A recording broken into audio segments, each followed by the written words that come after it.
Hi guys.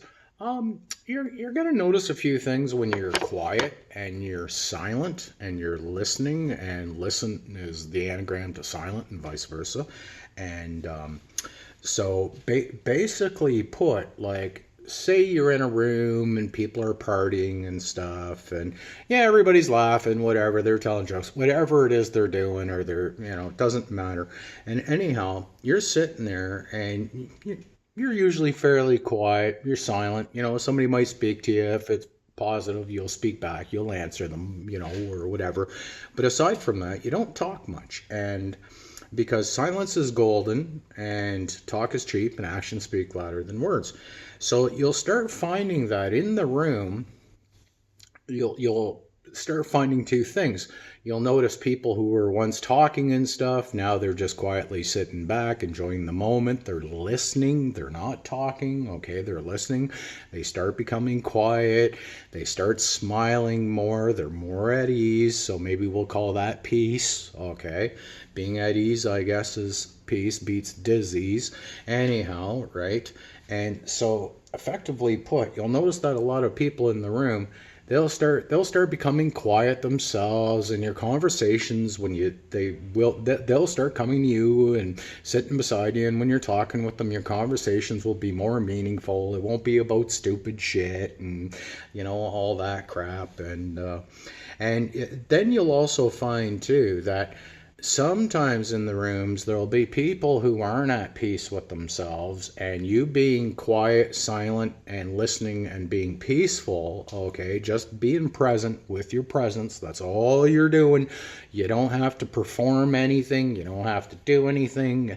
There's nothing that you have to do. It's not about performance, it's about being present with your presence. Okay, so remain present. Okay, so with this presence, you'll also find that the other side of the coin is that people, say, who are vexations to the spirit and stuff, they're loud, they're aggressive, you know they're rude, or whatever you want to call it. It doesn't matter, right?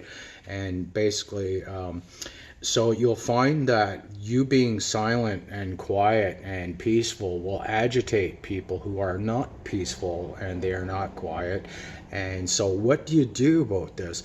Well, there's not much you can do, and it's not your problem that if you being at ease with yourself is bringing out somebody else's demons, because you're not the one bringing out their demons. That's themselves bringing out their demons because they're not at peace with themselves, and now they're trying to figure out why you have what they don't have. They might not know exactly that it's called peace, but they'll be going, they won't know what you have, and they'll be going, why is this person different? Okay. And so in a way, this it makes you very peculiar to a lot of people. And all my life I've been peculiar to people, and at first I always thought, why don't some of these people like me? Or say you might try to be liked, or and whatever it is. And that's all preposterous, because that's about performance. And to be present in with your presence is not about performance. It's just simply remaining, sitting still, being exactly where you are. And that's why you're nowhere. You look at the words, you're now here, and nowhere, now here, is a beautiful thing. Okay, it's not outside of yourselves, it's within, it's not out. Okay, and so this will disturb people and stuff, and there's nothing you can do about it. But that's not your problem. And the bottom line is, you're not out to be liked. I'd rather be authentic than liked. Okay, and that's got nothing to do with anybody out there. It's got to do with me. You follow me, people? At the end of the day, I have to live with myself, okay? Night and day, you follow me? So, needless to say, like, I just wanted to share that. So, what do you do about that? You don't do anything. You don't even concern yourself with that. And you just quietly, you pray for these people and say, I hope you guys find peace. Some people, you always hope to eat. You just, you just don't want them eating at your dinner table with your family. You follow me, right? But you still wish them, the best, right?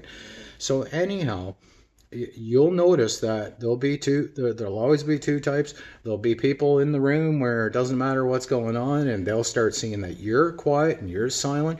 This is the energetic universal multiverse verse all language, okay? And this comes from the universal or multiversal universal waitress, as my friend used to, that's what she called it, right? And so you can see how things roll, and quiet is silence is always the frequency, people. I know this may sound crazy and stuff, but when you're silent and you're in tune, okay, I can't emphasize this enough. You'll be in tune with birds and bees and nature, and you'll find your law of attraction. You'll be attracting things without even thinking about it. Somebody will come up and go, hey, I do this, would you like a job? Hey, we're going here, would you like to come? We have an extra ticket. You'll find that the universe will start handing you things. I know this sounds crazy to you people, but this is how it goes, okay? Mind over matter. And when you're dealing with people who find you peculiar and they're wondering why there's something magical about you, but they don't know why, and it disturbs their inner peace, that's not your problem. You just send them love, right? And you'll notice that the other group where you're quiet, and all of a sudden people are quiet and they start becoming quiet, and you'll notice they start smiling more, and you'll see the energetic contract, which is the universal law of the land, which is natural. It's not unnaturally natural like words are, right? That's why you take words and you add an S and you have a sword, right? And words could cut like a knife. Why is that, right? Because, well, you take the S off the end of words and you have a sword. If you put it on front and you take the S and the D out, you have a war. You have a war of words, and it's a message. It's the age of the mess, and everybody's demonstrating, they're demonstrating, and they're casting spells on each other without even realizing that they're casting spells. And words have, for the most part, have a bad connotation, frequency, and vibe to it.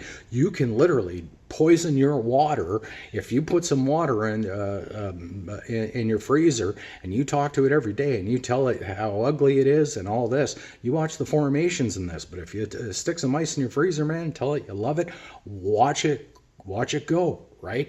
This is the universal energetic contract, and it's called silence, and it's mind over matter. So what preceded all form, man, was the mind, right? But you don't want to be in the mind all the time, you know what I mean? So sometimes no mind, like when you're chopping wood, carrying wood, burning wood, right? You don't want to be of the mind. You just do what you got to do and you breathe. You be in the moment with your presence. It's not about performance, right? It's not about I have to get all this wood chopped in an hour. No, it's just you do what you do when you can do it, right?